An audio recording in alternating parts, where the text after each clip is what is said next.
And the thing about the IOP is in 2021, they made a rule that anyone who denied elections or denied COVID statistics would be basically anathema again. And so the IOP doing this basically meant that there was nowhere to host real Republicans except the HRC. And so that's where 2024 comes in, where we take the HRC and try and turn it into an organization that can funnel kids, funnel people who are interested in the future of the country and into the future of the Republican Party into a place where they can help the president. And that was why endorsing Trump was so important, and why a full endorsement was so important, is it meant that we firmly stand on the side of taking the country back from these managerial institutional forces like the IOPs. And realizing that it doesn't matter how much Plato you've read or how much you care about preserving the thought and the culture of the West, unless you're able to win, unless you're able to actually take power in America, all of that's going to go away.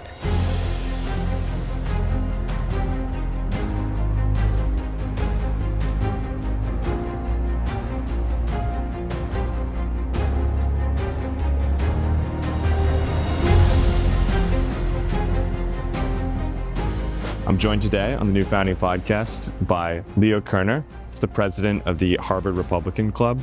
I'm also joined by Carter Stewart, who is an associate at New Founding. We work closely together and a recent graduate. I want to start actually with the journey of the HRC, the Harvard Republican Club.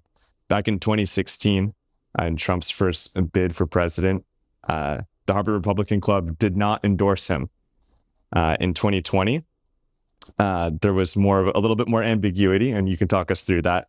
And then in 2024, you both were a part of the takeover of the Harvard Republican Club from, say, more MAGA aligned individuals. Can you talk us through that journey, 2016 to 2024, and then ultimately ending in the endorsement? Sure. I mean, 2016 was a time at Harvard where to be pro-Trump was essentially to be anathema to, I think, the broader student body. People who were in the group chat at the time of the question of the endorsement, there was massive fights. The group chat at the time was on GroupMe, which didn't have disappearing messages, didn't have the same sort of abilities as Signal does now. And so everything was sort of recorded. And there were massive fights and a lot of problems. And the Crimson basically covered this and showed the divides within the Republican community on campus. Which the Crimson friendly, unfriendly. They were very happy about this. So the Crimson loved this. They were very excited. And I mean, they wrote a bunch of follow-up coverage. So part of the reason we have friends who were all the way back in 2016 involved in this stuff. And so after the sort of anti-Trump forces won in 2016, there was an attempted coup where a bunch of, I think it was one of the rowing teams, I can't remember which one, came in at the behest of the pro-Trump forces. And is this a Winklevoss type? Is this maybe later? not? Yeah, a little past the Winklevoss. I don't know, too later, but sorry. It was it's type, yeah. They brought in a bunch of extra voters for the pro-Trump slate, and this was 2018.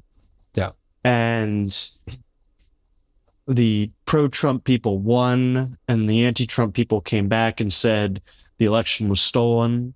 It's a common refrain these days. And so things went back and forth, I think, for years. I mean, as during the whole course of Trump won, I think the mood was kind of shifting, where people who may have been Rubio supporters or Ted Cruz people or social conservatives of varying stripes kind of got that Trump was the only way forward. And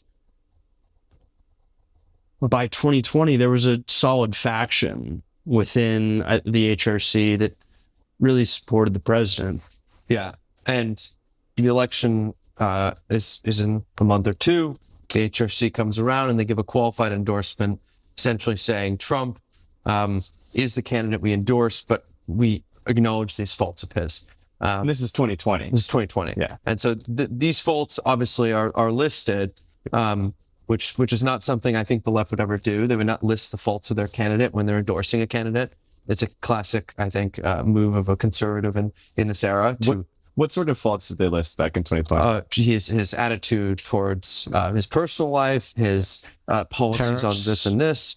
They're not fans of tariffs. The situation with the border, all these general policies, but essentially that we have to endorse a Republican candidate. So we are going to endorse Trump, but we don't like what he's doing. So what interests me about your story is that here's an institution, Harvard Republican Club, that it actually has a pretty significant amount of power, at least in the sense that the sorts of students who flow through go on to do influential things, and the sorts of guests that you all host and things like that. But I mean, you were able to basically take the organization from a state where they're listing out all the problems with Trump when you guys were starting college, and you were able to infiltrate and capture it. So what was the strategy? Well, the strategy is you have this catalyst of 2021 when Trump loses and there is a situation, let's say on January 6th, the IOP, which is the institutional force of politics at Harvard, it's called the Institute of Politics. Chicago has one, etc. We should probably explain that. It's hosted at the Harvard Kennedy School, and they have a lot of money. And every single major, whenever you see on TV or in the news that someone came to speak at Harvard, they were brought in by the IOP and sponsored by the IOP. And I'm sure the IOP wrote them a big check. And they don't pay. They never pay. They never pay, really? It's the rule. Interesting. Okay. And the thing about the IOP is in 2021, they made a rule that anyone who denied election or denied COVID statistics would be basically anathema again. And so the IOP doing this basically meant that there was nowhere to host real Republicans except the HRC. I remember making a joke about this too, that the furthest right person that we saw when I was on campus was Tim Scott. We had Chris Christie. We had met McCarthy after he was done being the House Speaker. So that was the sort of caliber of Republican that was hosted at the IOP. And the IOP doing this meant that the HRC had to step up. And so in 2024, when we're battling up to an election, we had already built up the HRC to a certain degree, and certain other institutions at Harvard to try and combat the force of an institution which takes in freshmen, gives them $5,000 stipends a summer to go work for either a Democrat organization or, if you want, or a conservative, the National Review or the Wall Street Journal. Those are your options. Send them there, pay them $5,000. You're now locked into the IOP system, and you're controlled by Harvard again. And so we tried to create a off-ramp for that. How can you be involved in politics? How can you be interested in right-wing thought without being forced to take part in the IOP's situation? And so that's where 2024 comes in, where we take the HRC and try and turn it into an organization that can funnel kids, funnel people who are interested in the future of the country and into the future of the Republican Party into a place where they can help the president. And that was why endorsing Trump was so important, and why full endorsement was so important, is it meant that we firmly stand on the side of taking the country back from these managerial institutional forces like the IOP. So Leah, when you ran to be president of the Harvard Republican Club, like what was your platform? How did you actually get people to sort of rally around this sort of new direction for the Republican Club? And obviously, I imagine there was some groundwork that was laid before you as well. But what was key to your success? I think it needed to be that Harvard, basically at that point, which we saw, I think, even more recently, but at that point, we had seen Harvard be attacked as being a place that was not conservative, that was leftist controlled, all these things, which objectively was somewhat of a true statement. Yeah, of course, totally. But I mean, look at the professors. But we needed to say, but we went out and we went to these conferences and these events in New York, DC, etc. And we saw that there were people across the country at these state schools, at these Christian colleges, etc., who'd been doing Republican activism, and Harvard had been left out because we hadn't involved ourselves in other colleges. We had basically been in a bubble. People in the IOP had been in the IOP. People in the HRC had been basically inviting in fake Republicans, George Bush Republicans. And we thought we need to be engaging the outside world. And that's what I said, is that the HRC should be primarily a force for representing Republican politics at Harvard to the outside world, which I think we've done very well on Twitter. We've done very well by inviting in people like Prince, inviting people similar to him, where we can say Harvard is a place where we bring in the people that are not just pure Republicans, not just congressmen or senators, but are people on our side who are fighting on different fronts. And Harvard is a place where not everyone's going to go into politics, but if you are here and you want to do things on the right, that you need to be in the HRC as opposed to just going with the IOP's general view of institutional maintainment. I want to talk about this. Yeah, go ahead. Just actually as one addition to that, from like an electioneering perspective, there are 8 board seats. You have to recruit 8 candidates. I mean, a lot of this college stuff comes down to, do you actually run somebody for the director of, social life for a club? And it turns out that guy's vote matters on the board just as much as the vice president's does. And anyone who wants to take over any kind of organization, whether it's a college thing or, this is what they did with Goldwater in 1964. It's like you pick up the votes where you can get them, and you make sure that you have your people ready to go on every single position across the board. The Heritage Foundation this past week has been imploding.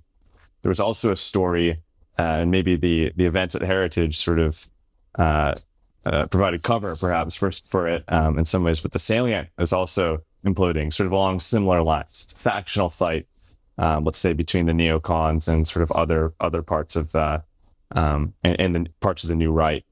Talk me through your view on the state of the right. Let's say in the Harvard Republican Club, even, or other institutions you're a part of. Like, is the coalition holding together? Is it not? Well, I've told freshmen that come in that, particularly earlier this year, that to be a Republican at Harvard now, you are actually in a good position. This is the time to do this. This is the time to be public about this. Because in 2022, when I came in, and certainly in 2020, when friends of ours were coming in, it was not that fun. It was, the IOP had a massive control. The HRC was pretty lying low, and there were a lot of people who were sort of coming into the movement who weren't fully formed, and it was tough. The election of 24 November was the high point, I think, of our activities, where we really felt we were ascendant. We felt that when you'd walk around campus, athletes, you could wear a MAGA hat. Yeah, athletes, people who were typically not political would support what you were doing because they knew that this was the cool thing to do. And then there was a brief dip when there was the Harvard-Trump administration negotiations. Eventually, that sort of blew over a bit.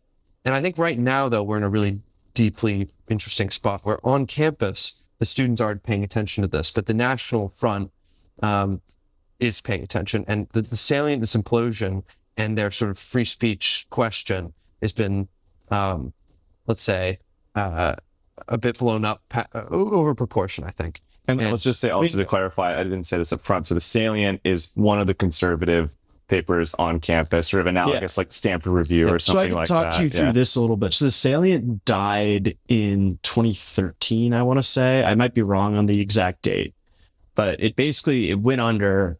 And my freshman year, which was 2020, the fall of 2021, so you're still wearing masks on campus at that point, just to sort of put people in the right kind of headspace. Yeah, I mean, it was not great. Yeah. Like the left was ascendant. J6 had already happened. Things were not looking good, and someone decided to try to refound the Salient as a pseudonymous magazine, primarily built around ideas. And there was a sort of tension already there between, it's going to be about undergraduates having ideas about politics, which is interesting. It's fun, but nobody's really listening to a bunch of 19-year-olds opining about current affairs. And then this sort of other side, which was like, well, there's a transgender conference on campus. Let's report about that. And I think the recent controversy really comes down to that fundamental conflict between, okay, what are we really trying to do here? Are we trying to make our people better? Are we trying to encourage young sort of potential right-wingers or conservatives, or however they choose to sort of, or however they end up? Are we encouraging these people to think and write? Or are we saying what we're really doing here is calling out in 600-word articles whatever the latest controversy to Harvard is? And I think that's kind of where the conflict comes from. I would disagree completely. I think it's not about the content. It's about whether you are doing new right activities or whether you are basically going against what the Salient thought they were, which is a conservative thought magazine like National Review or First Things. And essentially the Salient went over towards being the American conservative, and that scared the board. And I think that's why they've gotten in so much trouble. I think that's part and parcel of the same thing, but it's a fair point. Like the thought magazine stuff versus the new right, I think those things go together much more when you talk about young people, because is NRO really producing new and interesting thoughts right now? It seems more like they're just trying to police or prevent things from happening. I read NRO as like a teenager. I enjoyed the National Review when I was like 15. And I thought it was interesting, but I haven't seen anything relevant to what's going on other than like complaining about tariffs and the overall agenda. Let's talk about what does the intellectual landscape then look like today at a place like Harvard?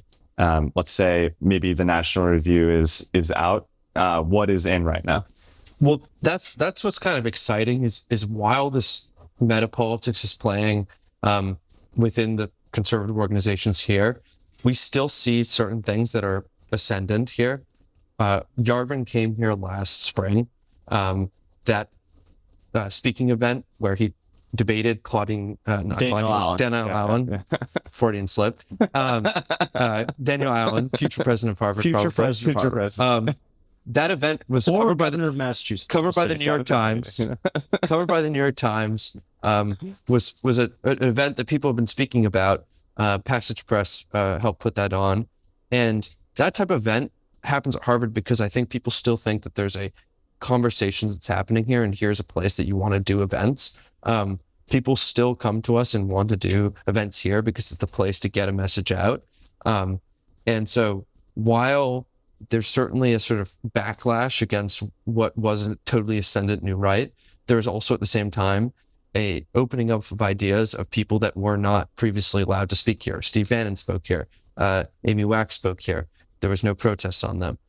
That's because I think people understand that Harvard is a place you can present ideas, and it can be it can get out there, and it can be approached in a very, very intelligent way. I was on campus when Bannon was here, and one anecdote that I think people would find interesting is that when he was wrapping up his speech, he had sort of a final set of slogans that he went through, and the students all stood up. They started clapping. They started cheering. It was very much this. It felt like it was a very high energy rally sort of feel, and there was sort of this interesting contrast. Like, he wouldn't have expected Steve Bannon to resonate here on campus, but he did. So help me understand. And the interesting thing about that was that he said, "Are you guys ready to die for the movement?" Yeah, and everyone cheered, and he said, "I don't think you are." And that was, I think, really important for me, because I think he said that to us, and I think we aren't, or we weren't at that time, and maybe we are now, I don't know. But it was, we were, going along with it because it was exciting. But are we really ready? Are Harvard students really there and ready to do that? And he was calling us out and saying, "I don't think you are. you guys will cheer for me, but at the end of the day, are you going to give up your life of management consulting to actually do stuff? Yeah. There's a contrast that we could draw out here, which was that, Yarvin recently said on the New Founding podcast, he said, advice to young people, what should young people do? He said, you should win personally. And there's probably an accusation that could be leveled at sort of like the Harvard conservative, that there's maybe a lot of like burying into institutions and sort of playing the game and just looking to win personally. Yeah. Bannon, I think, actually took the opposite position, which is it's not so much about winning personally. It's are you prepared to sacrifice everything for this cause? Yeah. Maybe Koerner, like, what do you think about that tension Bannon went to Harvard Business School. I mean, he won personally, and then he went to jail. So I think, as much as I agree, I think it's good for young people to go out, be ambitious, and, play to your strengths, win where you can win. But unless you can sort of have that same sacrificial motive where you're willing to say, I could be Steve Bannon and I could be a comfortable, Hollywood executive, or I could go try to lead a populist movement. And I don't think he expects a bunch of Harvard undergrads to suddenly become mini Steve Bannons, but the closer that we can get to using the things that we've sort of picked up from this place, that we've picked up beforehand, and that we'll continue to pick up on behalf of something that's bigger than just a management consulting job or burrowing in at a Fortune 500 company and slowly working your way up, then what's the point? Why go to Harvard? Let's talk about what it's actually like to be a student here at Harvard today. Like, what does the day-to-day look like? And then I'm also curious about sort of the tracking. Like, what are the pathways that people get? Like, so they come in as a freshman, they join this certain genre of clubs, and they get tracked into these certain careers. What's the current landscape there? I mean, I think freshmen are basically forced to go into this world of the extracurricular activity. Harvard for a while emphasized this very much. On my tour here, I remember them saying about how many extracurriculars they had and how little they spent in class. And I thought this was remarkable. 450 plus, clubs. Yeah. I think how many undergrads right now, roughly? 6,800. Yeah, 6,800. All right. I think it's interesting, though, that in the last month, they've started to de-emphasize this. And the report on grading that just came out, where 70-something% of people get an A, was like eye-opening for people. It is remarkable. And we should do the if we're going to talk about grading at Harvard, we have to talk about Harvey Mansfield. So he recently retired. So he retired at the end of my sophomore year, Leo, your freshman year. Yeah. And what he used to do very famously, well, he had stopped this by the time we took his classes. He would give people their quote unquote Harvard grade, and they would also give them their real grade. And so you would get a Harvard A, and then really you would get a B minus. Yeah. And so he wanted to preserve his students' GPAs, but tell them, you got a B minus. You're not that smart. And it would be normally distributed. So it'd be like, Well, what do you guys actually think about that? Because if you look at this maybe more from like a sociological perspective, there's been a few people who have written on, there's basically three different genres of students in, let's say, the classic American Ivy League type universities. One was the college man who historically did not care about grades. He primarily participated in sort of fraternal orgs, sports, leisure, travel, adventure, these sorts of things.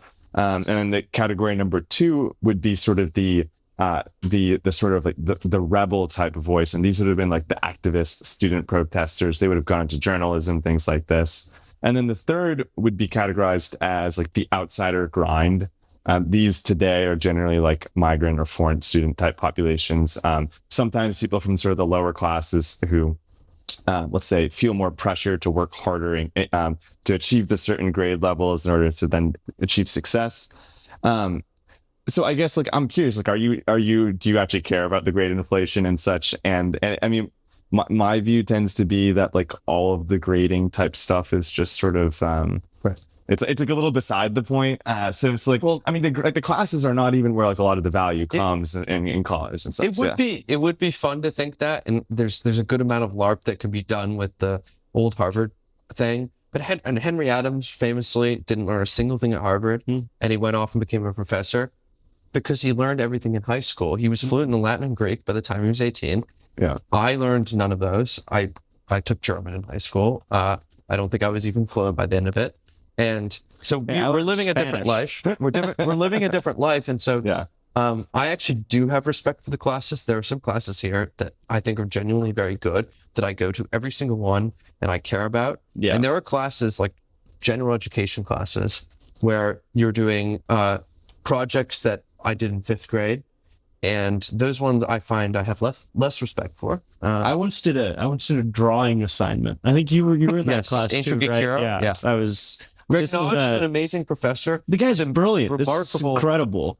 But this class history, but- you do drawing assignments, and this is one of the experts on. Nickname is Heroes for Zeros. Yeah. The Ancient Greek Hero. Yeah. But I mean, I confronted a professor of mine, or I had a conversation with a professor of mine at the very end of my senior year, and I said, I've really only taken 8 classes at Harvard, and I think in order to graduate, you have to take 32. I took 36.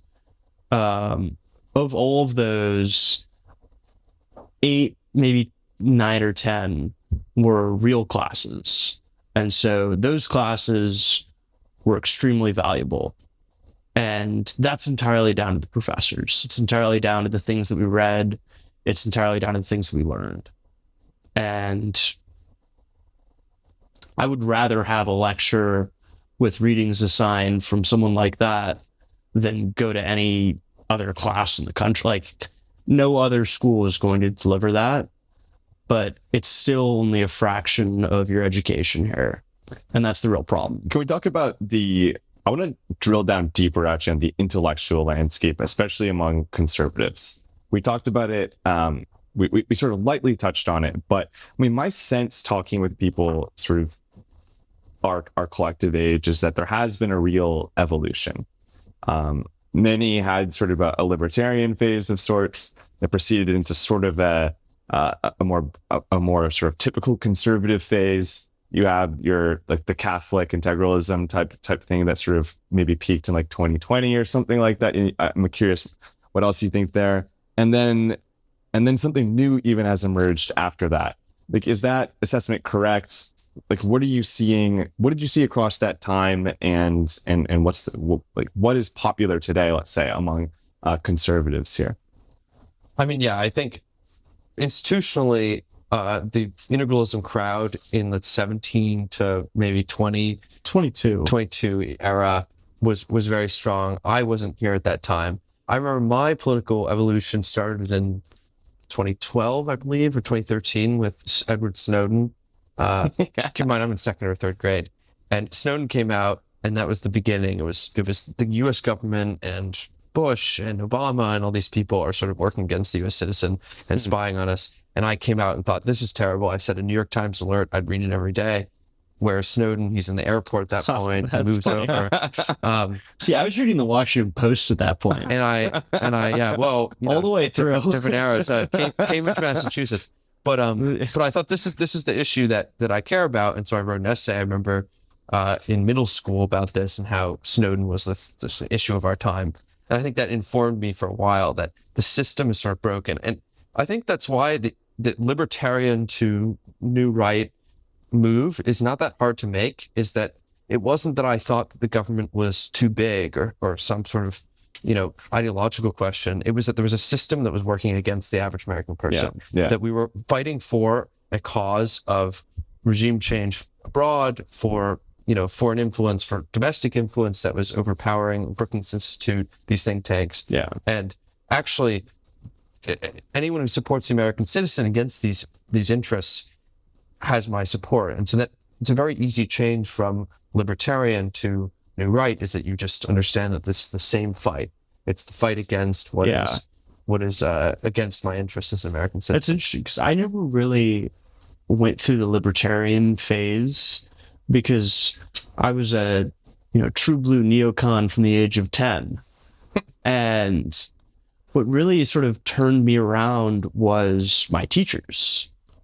And I think this is another thing that people kind of underrate when they talk about the young and Gen Z, or even the millennials too, although they sort of swallowed more, is just how liberal the teachers were. And I fortunately got out of elementary school before the tranny stuff really got going.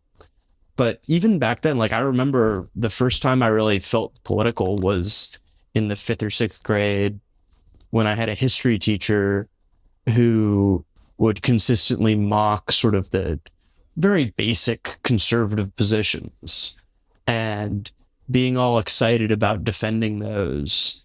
And then that sort of developed into high school when we're talking about things like decolonization and, the sort of Reconstruction era in the South and sort of controversial topics where a lot of the things that are later going to be revealed in the sort of post-woke, like 2023 era as kind of problems in the way that history is taught were present all the way through my education from like 2012 on. I mean, when I was 12 or so. And like going into those fights completely disarmed with way less information than my teachers and trying to come up and say, that doesn't sound right. That seems wrong. And then that impulse leads you to look into something else. And all of a sudden you're realizing that all of the things that the teachers are teaching you in school are totally wrong.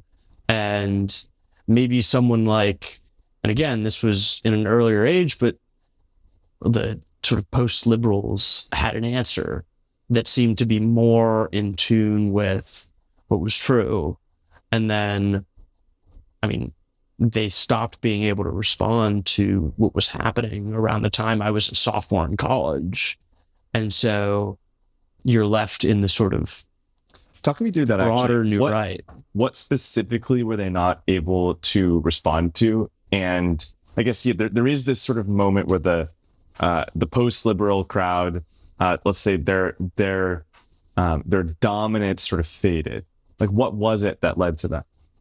I think it was really the Biden administration broadly and the sort of resurgent left that seemed to be taking over. And this was, again, 3 years ago. I was a sophomore here. And also I think part of it was the sellout to we're going to vote for the Reform Party, for a candidate, basically anything but Trump. the American Solidarity Party. American Solidarity Party. It was these weird political solutions. We're going to obsess about monarchy in an attempt to get away from the question of Trump. And I think about winning. It basically taught us that it isn't a viable strategy, I think. And that was the big thing is you get excited by, you're young, you're excited by these new ideas. And then you realize that, okay, actually these ideas are totally made out of like coming out of thin air. And, my uncle was like a big political influence on me. And he told me, and he's not, he's sort of a more on our side. But he said, the post-liberals, that's exciting stuff. It's interesting, but they're not. Should we hit the product? They don't have a real vision. They don't have a real way to win. They don't have a real strategy. And I said, that's ridiculous. Come on. We don't need that. We just need our ideas. And if we have the right ideas, then everything is going to be fine. And I think part of that is just getting slapped by reality. Yeah. That our guys are going to go to prison. Our friends are going to be prosecuted. the people who support us are going to be attacked by the government, and we have to do something about that. They were insufficiently. The two things that come to, and you hit this already, is like insufficiently focused on winning, and then it was a little too much discourse and just like too little action, right? And so many of the ideas carried through to the new right, but it was just it was a new paradigm where winning was more possible and where people were more focused on building. But it's also, I think, putting your personal sort of philosophical or intellectual, and this is, again, like, you go to Harvard, you learn, you read your Plato, you learn about philosophy, all this stuff, and you think, wow, we've got some of the answers here. And realizing that it doesn't matter how much Plato you've read or how much you care about preserving the thought and the culture of the West, unless you're able to win, unless you're able to actually take power in America, all of that's going to go away. I was told to ask you about Babbitt, so I'll just Irving Babbitt. I'll just say, oh, Babbitt, come on, let's do the Irving Babbitt stuff. So this is very self-indulgent for me. Time for me to walk away. This is my self-indulgent period, and Leo's gonna be very irritated at me. No, of course. Leo told me to ask you about Babbitt. So I wrote my Common App essay on Irving Babbitt because my uncle was a big fan of his and gave me his book when I was very young. And this was sort of my introduction. So Irving Babbitt was a professor at Harvard from the 1890s until 1934 when he died. And he fought against Charles William Eliot and the sort of rise of the modern research university. And he supported the classics. He supported humanism properly understood, not the humanities, because the humanities are ridiculous. But he said that humanitarianism, this sort of idea that we need to love everybody, we need to support everybody, we need to lift everybody up. He said that's ridiculous. What you really need, and he was a liberal, but if you want to do liberalism, you need to support the best in their pursuit of philosophy and support everybody else in the pursuit of like a good and fulfilling life. And his sort of history of philosophy, his history of sort of Western thought was something that really influenced me and a few other people here a lot. But ultimately, nobody cares about Babbitt. Even Leo doesn't really care about Babbitt. And it's too bad, because I think he's very interesting and I love what he's done. I love what he's written. But if I had to say to like a young guy, like, read Babbitt or read your Curtis Yarvin, like, probably you're better off reading Yarvin, because what we're fighting is not an intellectual battle between sort of Harvard in the 1910s when he was fighting, or in the late 1890s, early 1900s when he's fighting against Charles William Eliot. What we're dealing with is a very different situation, and it calls for different tactics. Let's talk about the situation that we find ourselves in right now and the tactics that are needed. Carter, you're at New Founding. And at New Founding, we have our own strategy where we're focused on, let's say, private sector solutions that are often complementary with the Trump administration. In the event that we, end up, let's say, not having political power sometime in the future, we'll continue to work through these vehicles that we have at New Founding. Maybe Leo, I'm actually curious. You should give Leo this one. Yeah. What do you think are the best vehicles for us to affect change? And maybe even just, we actually do have some listeners who are like college students and such. Like, where should talent go towards? What strategies should we be betting on and putting our resources behind? I mean, I think in alignment with your strategy is the question of what we do when the current system as we know it is less ascendant. I think Harvard's path of, on the one hand, IOP, Institute of Politics, staffing Democrat administrations will eventually fall away a bit. And then on the other hand, sort of management consulting, IB law will fall away as well because of changes in workforce, changes in AI, all these things. Where do people go? And I do believe Harvard is a high human capital place. I think there are people here who are very intelligent. And the question of college is, as a general problem, is one of a general problem and not a Harvard problem. I do believe Harvard still has a place. Where do those people go? Well, they should try and cultivate talent. And cultivating talent is that our best asset going forward when I think fiscal situations are tough and workplace situations are tough and we don't know who's going to be doing what, is that high human capital will be in demand always, because we still need people to organize the way the world will be in the next 5 decades, right? AI won't replace those people that are on the top. And so if you're in college now and you're seeing where you're going to go in the future, it's first political. If you're a political person, try and staff administrations. And if it's not political, it's trying to build up these networks of people who are, solving problems and also orientating themselves towards building essentially lifeboats to carry themselves through to the next thing, whatever that is. When AI or currency situations or anything takes over, how do you maintain yourself? You maintain yourself through a group of people that you trust and you know that they have the interests of our country and of the West in mind.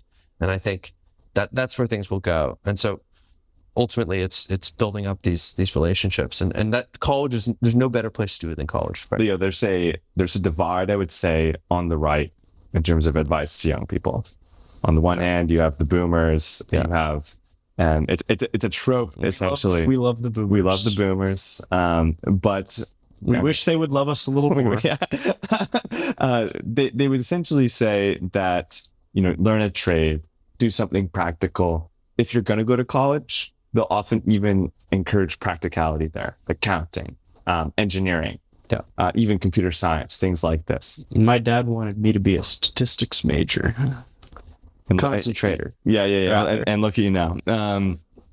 So, but on the other hand, there's a set of people, and this would probably be more represented by like online voices on the new right, who would say, no, go to college and actually study the humanities and actually accumulate, get involved in politics, get involved in the Trump administration, build companies, things like this.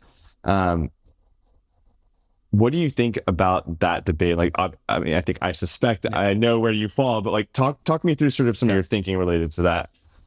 Well, I think at the first point, the humanities are a thing. Humanities broadly understood, not in the way that the sort of college ended up going when they said that we're becoming humanities. So broadly understood. We love the humanities. The situation basically became whether you're going to do, and Bannon talked about this in his talk, right? Bannon talks about whether you have whether law school essentially is a trade school, so is business school, so then this HKS, government, economics, all these things are trades. Ultimately, to study econ is to basically study a trade of I'm going to be an investment banker, and that's a trade. Studying history, you can still work in IB, you can still work in PE. It doesn't exclude you from that, but you're not studying for the trade of being an investment banker. You're studying for the trade of being a cultivated person that will then be able to learn the skills that you'll learn on the job. I still hold that the humanities are the place to do that. I study history, which Harvard classifies as a social science for some reason. I don't think it is. I've always social science doesn't exist. I've treated it as not a social science, but as a humanity, as I've gone through it.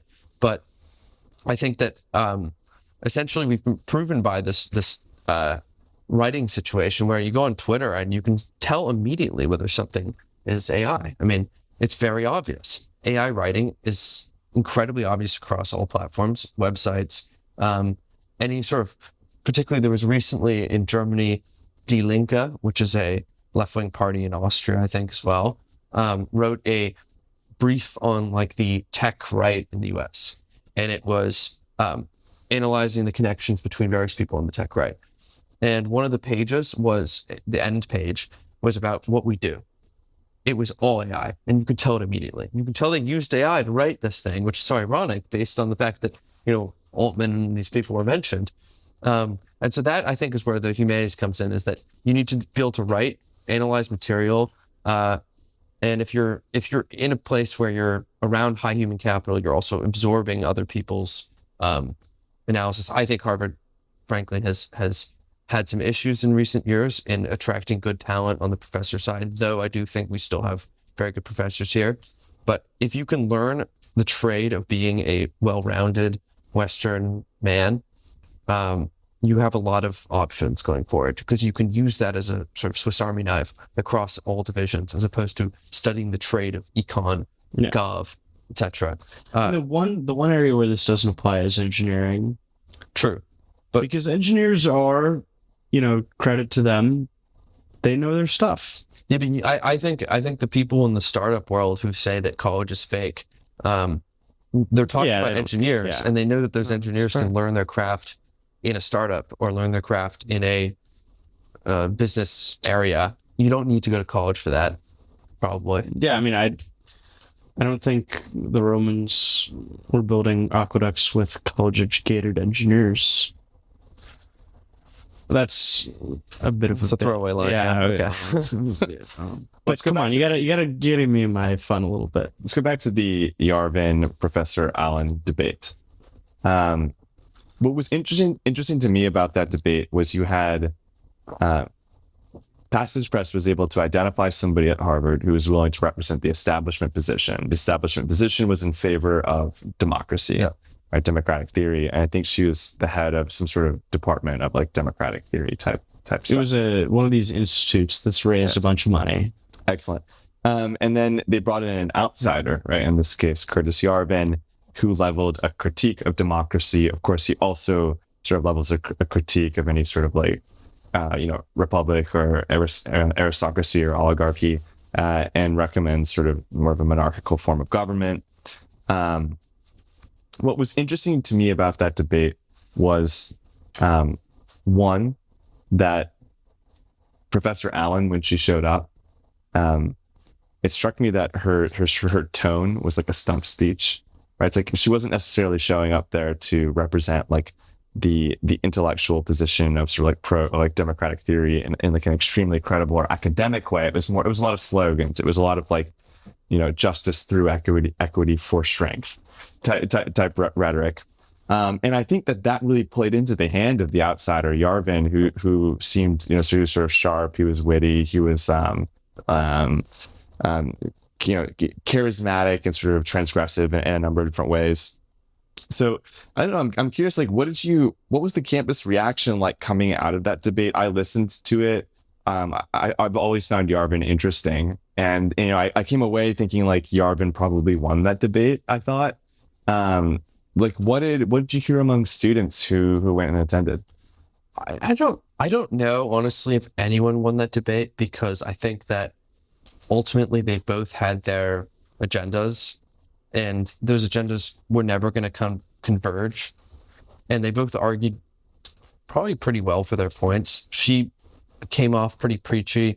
He came off pretty sort of out there, and went down these rabbit holes as he normally does. And so ultimately, I don't think it came together in a way that meant anything, but it proved a point that where are we having this debate? We're having it here.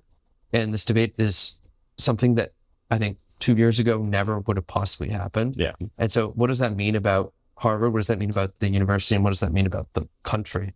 That now we have the leading expert on democracy debating the leading expert on anti-democracy in a real, scholarly way. That's interesting. That's what came out of it, I think, is that people saw this as something that was a moment where we were debating the issues that we debated back in the 17th century. People would go in the coffee houses and they debate whether we should be a parliamentarian or a monarchical government, whether we need to assent to parliament or we need to assent to the king. No one has done that since then, I think, in the West. Yeah. And now we're doing it again. And that's probably a very good thing. It's happening. We're debating regime, we're debating how these things work. And we're not just taking for granted that the West is always been a sort of humanist, Republican, government system. What's triggering these conversations happening now? Decay, probably. I mean, look. I mean, you posted the graph, Nathan. What is it? It's like what 20% of 30-year-olds marriage rate and home ownership. Yeah, it's like I mean, look, if you look, so I actually just recently rented an apartment in the same neighborhood where my parents bought their first house. And I wanted to walk with my mom through that neighborhood. My parents bought their house for $240,000. We saw an open house for a similarly sized, I mean, it was a little nicer. It was about the same size. And it was listed for $1.3 million.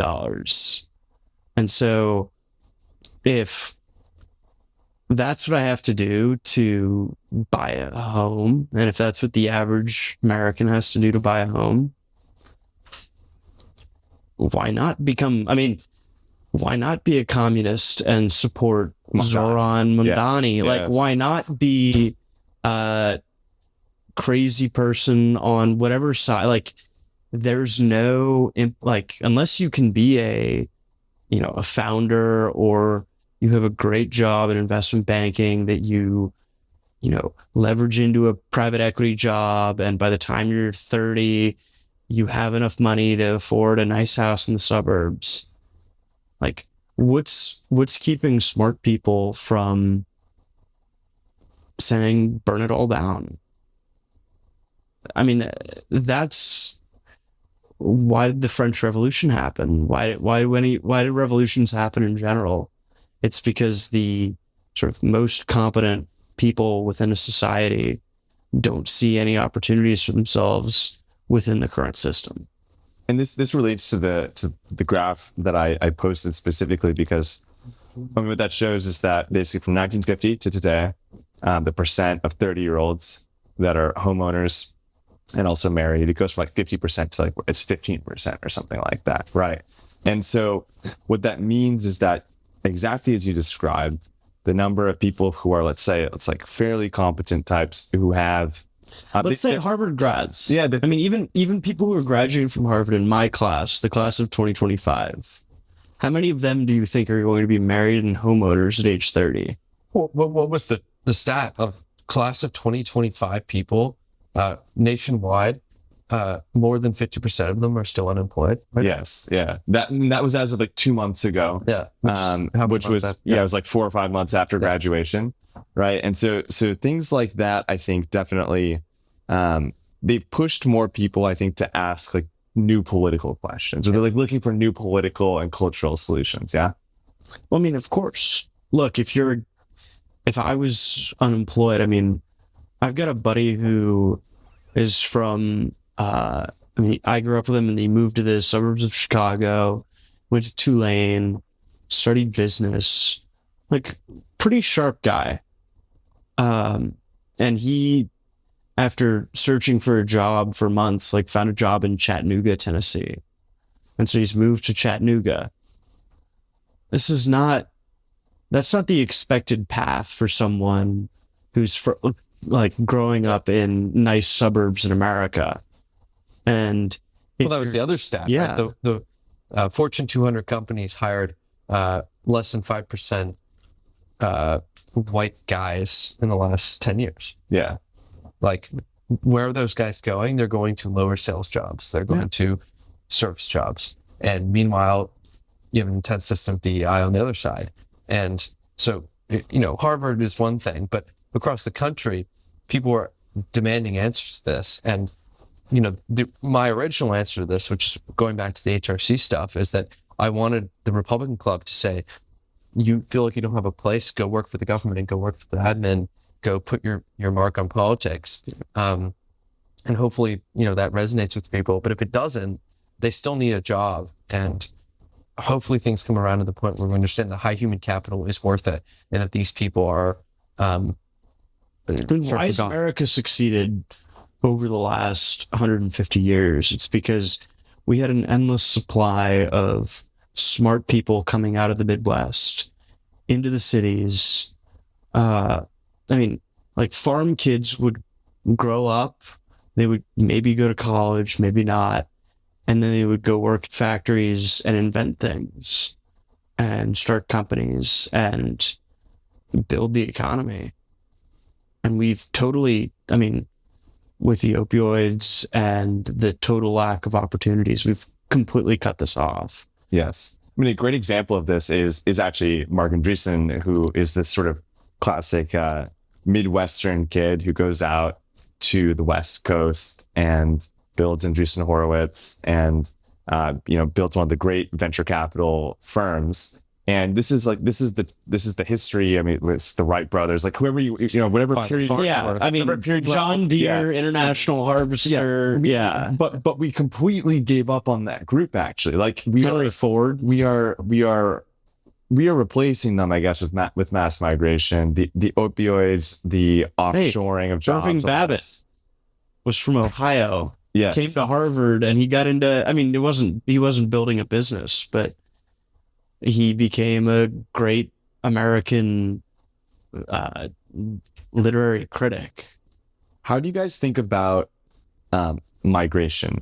I think one difference that I've noted is that for younger people, mass migration is even more of a salient issue. I think, it matters to Trump. Like Trump ran on essentially like a platform of like fixing trade and fixing migration. I think both in 2016 and moving forward beyond that. When you talk with like 50, 60-year-olds, I think they care. But I think when you talk with like young 20, in early 20s types, it tends to be more salient. Like what are sort of like formative experiences around that? And like, how do you think about the migration issue? I think it goes alongside the general problem of America being a place where we, for a while, through the 50s into the 60s, had a economy that was growing. And then the economy continued to grow in GDP terms. Recently, names will be left out, but we talked with a senator on campus about this question, and he made the claim that America is more prosperous than it's ever been. We said, well, I think wealth has been hollowed out from America. We have, essentially no manufacturing economy. Our service economy is heavily propped up by intense amounts of new money being printed. We have migration taking jobs of American-born citizens. We have visas, H-1B visas, etc. And so the American economy is being hollowed out in the name of service, in the name of GDP growth. And how does that work? It works through, honestly, I think our bond system, where we're supporting America through importing dollars that we've exported previously, importing those dollars to the US and propping up our treasuries. And so we have, again, the famous line of these poor Chinese peasants paying their money into our US treasuries. And so our social security system is propped up by the world's you say little, yeah. I mean, it's and that's remarkable, true. and it's a historical moment that has never happened before. And I think that's the problem with migration as well, is that there's always been migration, but the migration levels are such that we have forgotten who we are, and we don't have an economy that works for the American citizen. Yeah. And so if we bring wealth back to the United States, we bring wealth creation, we can export that wealth, as we always have, as any country always has, and we can, do what any empire, which I think does, which is you export wealth. And you can't do that when you have a constant flow of people into the country. Yes, I think, go ahead. Actually, yeah. I mean, I think there's another side of this, which gets to how sort of the average young person views mass migration. I mean, I think most kids who grew up in the suburbs grew up in an environment that was mostly pre kind of mass migration.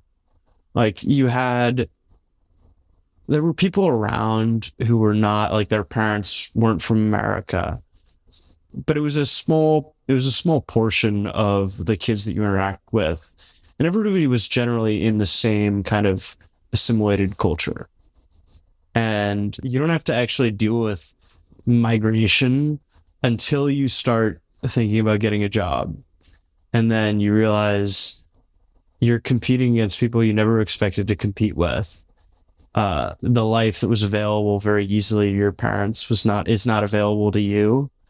And the reason for that is all the people who didn't come from here are sitting in your classroom. What do you say to the boomer who would accuse that take of being like a victim mentality? They would ask you to once again pull up your, like bootstraps type rhetoric and the rest. Like, what's your response to that? It's an interesting point. I mean, I would say first and foremost, boomers grew up in a completely different America with completely different horizons. I mean, they had and functional totally different institutions. threats. Yes. I mean, they had functional institutions, but also like when the boomers were growing up, like people thought flying cars were going to be real by the year 2000. I mean, when was 2001: A Space Odyssey released? 80s, late 70s, 79. Like they thought that they had all these possibilities. We got Cluely. Well, so that's the big point. That's right.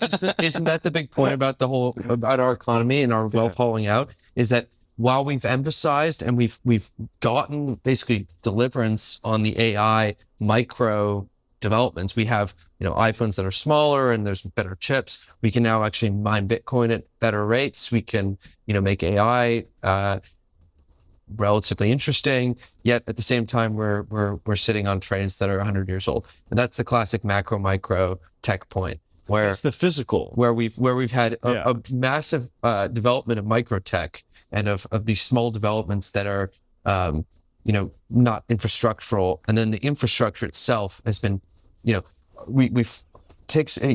remember my father used to be able to fly to Europe in 3.5 hours on the Concorde, and now takes 6.5 hours to fly to Europe. Yeah, it's gotten slower to fly to Europe. Trains have gotten worse. Everything is not the macro tech, the big things that we were supposed to get and we were told we were going to get in the 50s. Yeah, this is classic, like Peter Thiel. All the development has been in the world of bits. Very little, but I think it goes beyond the world of bits development stuff to say the world of macro tech, the world of bytes, whatever it is, atoms. That's actually gotten worse. Yeah, exactly. Democritus is really what matters here. But no, I mean, like everything, things that you do, the cars actually have gotten better. That's one area where the boomers I don't know that's true. Yeah. Internal combustion engines are just as efficient now as they were in 1980. There were internal combustion engines that would get 100 miles a gallon. The cars are safer. They're only safer because of crunch zones. My car will not stop beeping at me for all different, Cars are not safer. They're not safer. Yeah. Well, no, they are safer. No, they're not. Crunch zones existed in the 70s, and we didn't have them because consumers didn't want a car that would crash and be totaled immediately. Car insurance came around, and you could have a very this is in the weeds, but this is not true. Cars are not safer. It's just we developed crunch zones in cars, and now once you crash your car is totaled forever. That's why cars are safer. That's true. So it's not a development at all of technology. That's fair. It is purely that's a very fair point. Is that it's not a technological development. It's just that you can. Yeah, that makes sense. But other than the cars maybe being quote unquote safer because of insurance reasons and all that, but we don't have there's no horizon for what are we going to do? What are we going to build? You have an idea? Cool. We're going to take your idea. We're going to outsource all of the development somewhere else. And I guess the boomers didn't have to compete with a global market, and the boomers didn't have to deal with a financial system that was fundamentally oriented against them. All right, Leo, tell us what's your ambition for you're a senior now, for the rest of your time in college. What do you want to do when you graduate? And also, what's your ambition for HRC and sort of the broader conservative movement here? Well, on the latter point, I think we brought in these freshmen over the last since I've been here 3 years, right?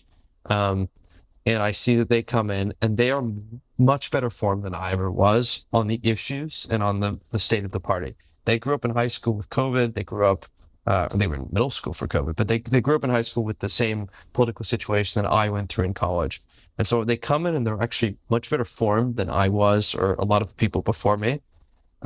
Where they need help, I think, is remembering the history of our school and our country and I guess the West, and to read more, honestly. And so what I think we're helping them do is to get that education that I think Harvard might lack sometimes. And so hopefully they can take the organization through to be, as it always should be, an outward facing arm of conservatives at Harvard, Republicans at Harvard, right-wing people at Harvard. My personal plans post-graduation are unclear. I don't know. I hope, though, to I will not do sort of any management consulting, IB, or rote law work, and hopefully something that somewhere I can be an operator and try and solve problems. Don't know where that is yet, but I think ultimately Harvard and the people here who are on the right should take an attitude of we've been given this amazing opportunity with these amazing people, and we should use our platform to try and exact change here and also in our country. And that change is just oppose this total managerial attitude the IOP has been pushing for years, that Harvard's been pushing for years, and that all these firms that recruit here have been pushing for years. When the CIA was banned from Harvard, it was because they were taking kids in too early and forcing them to do jobs that the Harvard did not believe they should be able to do, just during like the Cold War and after. If I could control Harvard, I would ban recruiting from McKinsey and et cetera, because it would be a place that you can't take people and immediately make them into corporate, slaves. I think that would be a good shift for the school. That won't happen. Carter, yourself, what are you working on right now at New Founding?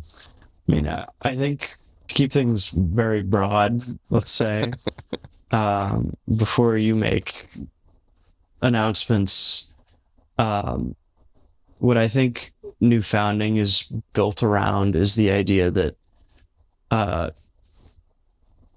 older people within the movement, people who have actually made it, people who have the ability to be investors, who have the ability to support whatever it is that younger people are trying to build, deserve and should have the opportunity and should be connected to the young people who are building. And whether that's in the context of like a more political organization or a company, that's important. And then further, like a lot of people have had, you included, have thought that the way to go forward is to go into consulting. The way to go forward is to go into tech. The way to go forward is to go into investment banking. And these are very smart guys who are on our side, and they didn't have the opportunity to get out and work for people who really believe in America and the rejuvenation of this country, and however you want to phrase it, but the movement more broadly. And they should be given, they need the opportunity to start companies, to join, founders who are already building and bring that into the next level. And I think,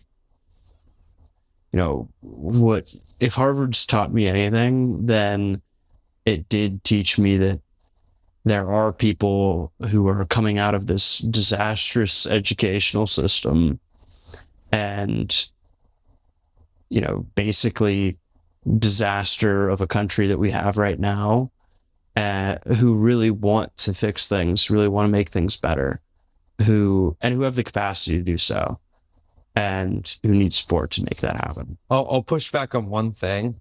I think that Harvard is a place I've seen.